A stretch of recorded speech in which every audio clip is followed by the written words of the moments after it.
অলসদের জন্য নিয়ে এলাম এক ফাঁকিবাজি মোমো রেসিপি। মানে এমন অবিশ্বাস্য এক মোমো তৈরির রেসিপি যেটা বানানোর পর আমার নিজেই বিশ্বাস হচ্ছিল না। ডো ময়ান করা, মোমো শীট বেলাবেলি, এমনকি স্টিম করার ঝামেলা ছাড়াই তৈরি করুন দুনিয়ার সবথেকে সহজ পোটলি মোমো। আসসালামু আলাইকুম everyone, I am chef Ishika. Welcome back to iFood channel. Potli momo বানানোর জন্য প্রথমেই একটি প্যানে দিয়ে দিলাম 1 টেবিল চামচ বাটার।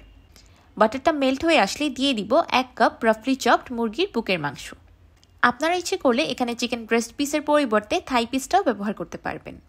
এবার চুলার মিডিয়াম টু হাই হিটে চিকেনটাকে রান্না করতে থাকবো চিকেনের রঙটা হালকা পরিবর্তন হয়ে আসা পর্যন্ত। যখন চিকেনের রঙটা হালকা পরিবর্তন হয়ে আসবে তখন দিয়ে দিব 1/3 কাপ গাজর কুচি।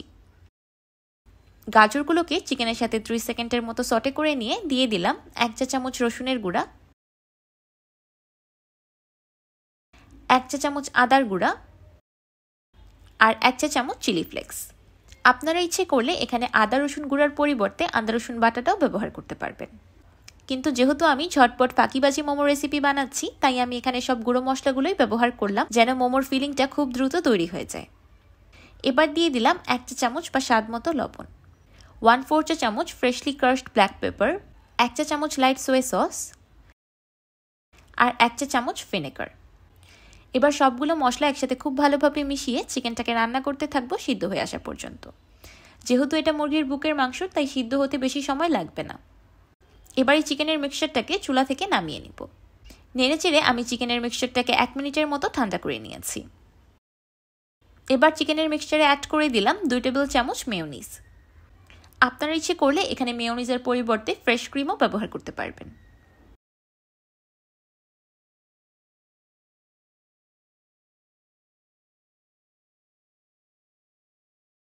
তো তৈরি হয়ে গেল মজাদার ঝটপট দ্রুত একটি মোমো ফিলিং। এবার মোমো ফিলিংটাকে একটি বাটিতে ঢেলে রাখছি। এবার একটি মিক্সিং বলে দিয়ে দিলাম 1 কাপ ময়দা। আপনারা ইচ্ছে করলে এখানে ময়দার পরিবর্তে আটাও ব্যবহার করতে পারবেন। 1/2 চা চামচ লবণ আর 1/2 চা চামচ প্যাপ্রিকা পাউডার। এবার এই শুকনো উপকরণগুলোকে একসাথে খুব ভালোভাবে মিশিয়ে নিব। আপনারা ইচ্ছে করলে এখানে প্যাপ্রিকা পাউডারের পরিবর্তে রেড চিলি পাউডারও ব্যবহার করতে পারবেন। এবার দিয়ে দিলাম 2টি ডিম। এবার একটি উইক্সের সাহায্যে ডিম দুটিকে ময়দার সাথে মিশিয়ে নিব। এই পর্যায়ে অ্যাড করে দিলাম 1/2 কাপ গরুর ফুল ক্রিম লিকুইড দুধ। এই ব্যাটারটা তৈরি করতে অল্প অল্প করে দুধ অ্যাড করতে হবে, একবারে বেশি দুধ ঢেলে দিলে ময়দায় দলা পাকিয়ে যেতে পারে। প্রথমে 1/2 কাপ দুধ অ্যাড করে আমি ব্যাটারটাকে একদম স্মুথ অ্যান্ড ক্রিমিভাবে তৈরি করে নিয়েছি। এবার অবশিষ্ট 1/2 কাপ দুধও অ্যাড করে দিলাম। এই পর্যায়ে আমার কাছে মিশ্রণটা ঘন মনে হয়েছে তাই আমি আরও 1/2 কাপ দুধ অ্যাড করে দিয়েছি। তার মানে আমি এখানে মোট 1.5 কাপ দুধ ব্যবহার করেছি।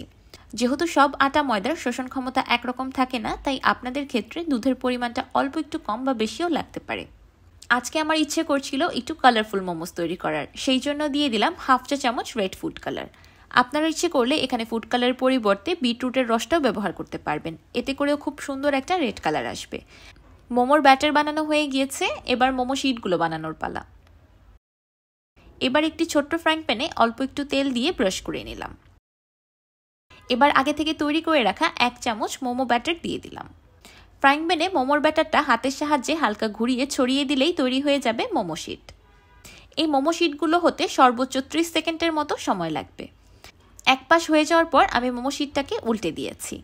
খুব অল্প সময় আপনি তৈরি করে নিতে পারবেন এতগুলো মোমো শিট, তাও কোনো রকম ডো ময়ান বা বেলাবেলির ঝামেলা ছাড়া। আপনারা লক্ষ্য করলে আমার চুলার ফ্লেমটা দেখতে পারবেন যে আমি কত লো আঁচে মোমো শিটগুলো তৈরি করছি। আপনাদের কাছে এমন কোনো ছোট সাইজের ফ্রাইং প্যান অ্যাভেলেবেল না থাকলে আপনারা বড় ফ্রাইং প্যানেও ছোট করে এই মোমো শিটগুলো তৈরি করে নিতে পারবেন। চেষ্টা করবেন মোমো শিটগুলোকে একটু পাতলা করে বানানোর, এতে করে পরবর্তীতে ভাঁজ দিতে সুবিধা হবে। সবগুলো মোমো শিট তৈরি করা হয়ে গিয়েছে। দেখতেই পাচ্ছেন মোমো শিটগুলো কতটা বেশি পাতলা আর নরম তুলতুলে হয়েছে। এবার মোমো শিটের ভিতর আগে থেকে তৈরি করে রাখা চিকেন ফিলিং দিয়ে পোটলির মতো শেপ দিয়ে দিচ্ছি। আপনারা ইচ্ছে করলে এটাতে অন্য যে কোনো মোমো ভাজিও দিতে পারবেন।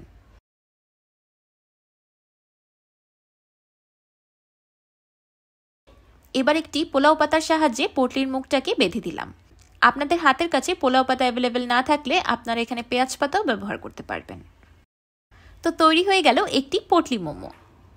দেখতে একদম গিফট র্যাপারের মতো লাগছে, তাই না? এই পোটলি মোমোগুলো দেখতে এতটাই বেশি কিউট যে কেউ দেখেই এটাকে পছন্দ করে ফেলবে। আমি একইভাবে সবগুলো পটলি মোমো তৈরি করে নিয়েছি। যারা নানা ধরনের মোমো ভাজ দিতে পারেন না তারা এই শেপটাকে ট্রাই করতে পারেন। এই শেপটা দেওয়া এতটাই বেশি ইজি যে ফার্স্ট চেষ্টাতেই একদম 100% পাস হবেন। মাশাআল্লাহ, দেখতেই পারছেন সবগুলো মোমো কতটা বেশি সুন্দর হয়েছে। তো তৈরি হয়ে গেল আমার ফাঁকিবাজি পটলি মোমোর রেসিপি। দেখলেন তো, কোনো রকম ডো ময়ান, মোমো শীট বেলাবেলি বা স্টিমিংয়ের ঝামেলা ছাড়াই তৈরি করে নিলাম এত সুন্দর, মজাদার ও আকর্ষণীয় মোমোস। আপনারা যদি এই পর্যায়ে মোমোগুলোকে গরম গরম সার্ভ করতে চান তাহলে 2 মিনিটের মতো স্টিমও করে নিতে পারবেন। এছাড়া এই মোমোগুলো এমনিতেই খাওয়া যাবে। এবার আমি একটি মোমো ছিঁড়ে দেখাচ্ছি যে কতটা বেশি নরম তুলতুলে মোমো হয়েছে। এখন থেকে মোমো খেতে ইচ্ছে করলে নো টেনশন, যে কোনো সময় ঝটপট তৈরি করে নিতে পারবেন এই পটলি মোমোগুলো। আমার তো এই পটলি মোমোগুলো তৈরি করার পর নিজেই বিশ্বাস হচ্ছিল না যে আমি এত সহজে এত মজাদার ও সুন্দর মোমো তৈরি করে নিয়েছি। আমার আজকের এই ফাঁকিবাজি পটলি মোমো রেসিপিটি আপনাদের কাছে কেমন লাগলো আমাকে অবশ্যই কমেন্ট করে জানাবেন। ভিডিওটি ভালো লাগলে একটি লাইক দিবেন আর আমার চ্যানেল সাবস্ক্রাইব করে আমার চ্যানেলের পাশেই থাকবেন। আল্লাহ হাফেজ।